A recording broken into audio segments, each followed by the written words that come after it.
Hey everyone, Astronaut 98 here. Today I'm building a longsword from Halo. Warrior, Scholar, your go. Back to the meet now, phone shell come now, I go in, let's just so forth, get you back. I've been with you, hope you know. For those who don't know, Halo is a video game from the early 2000s where they have this one aircraft called a longsword that it plays a very pivotal role at the beginning of the first game. Now, it is a very unique shape, so I spent way too long perfecting the flight characteristics of something that was clearly designed by an artist and not an engineer. Now, as you can see in the build video here, I went through quite a few iterations, especially making sure the center mass and center lift lined up. Eventually, I ended up on something that has a lot more lift than I actually intended, and a lot more delta V than I actually intended. I was going to use the Rapier engines in the game, but I ended up going with a mix of the Cheetah engine and the Ramjet engine, or yeah, Ramjet. That's correct. Because technically, the SR-71 Blackbird's engines are Ramjet, not Scramjet.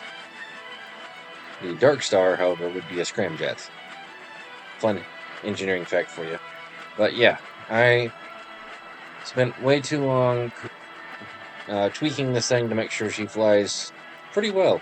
Ironically, she actually has more of an issue landing than I would have expected because, well, she's built to fly, not to land, surprisingly.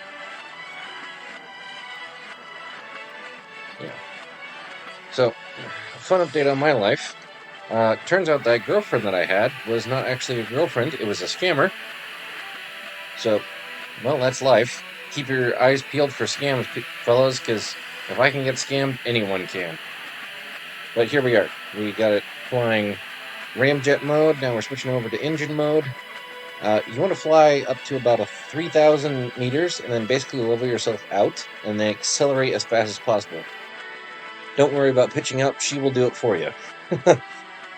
And actually, yeah, once you get into orbit, you end up with like an extra 300 meters per second, so you can do rendezvous, orbital sorties, stuff like that.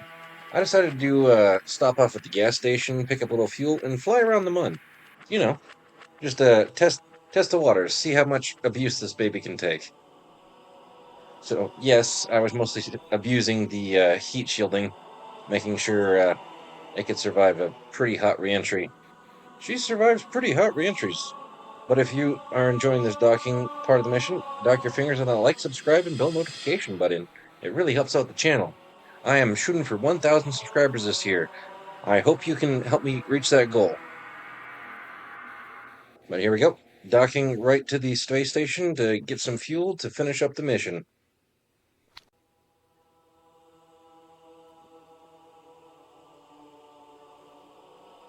There we go.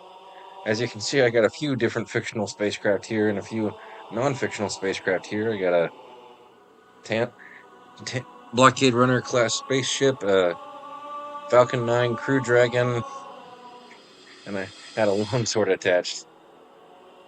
By the time I'm done, this save file is going to have a ship from every universe.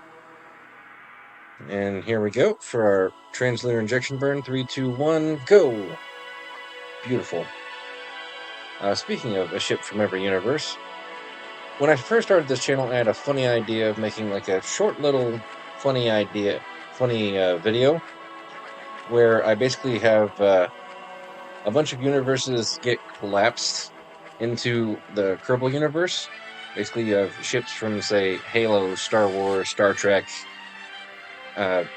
Interstellar, various other spacecraft fantasies, you name it. For all mankind, if you will. And they all got to try and figure out how to help each other get back to their own universes. And the idea was mostly like the Doctor crashed into, I don't know, space-time black hole in the time vortex, causing multiple realities to collide with each other, and resulting in them all getting dumped on my hard drive. But yeah, if you'd want to see something like that, let me know. If not, I'll keep doing the fun little shorts and build recreations I like doing. Alright, our lunar mission is basically done. Now comes the cooking of the spaceship. Ironically, after a 2-pass and a small engine burn, this thing surprised me quite a bit because it slows down really fast in the atmospheric entry passes. I lost basically 75% of my orbital velocity doing the 2 aero passes at 60 kilometers altitude, which was kind of impressive. There we go. First aero pass. She just barely glows. Not even a red line to warn me. And then after the second aero pass, I decided to try and go for a landing. Yeah. First landing, I came up way too short. Second landing, I came up way too long. But you guys do get to see some of my fun piloting skills. I decided to buzz the island tower on my way by. You know, typical top pilot stuff. No, I'm no top pilot. But yeah, if you're enjoying these videos, do like, share, subscribe, comment, all that good stuff.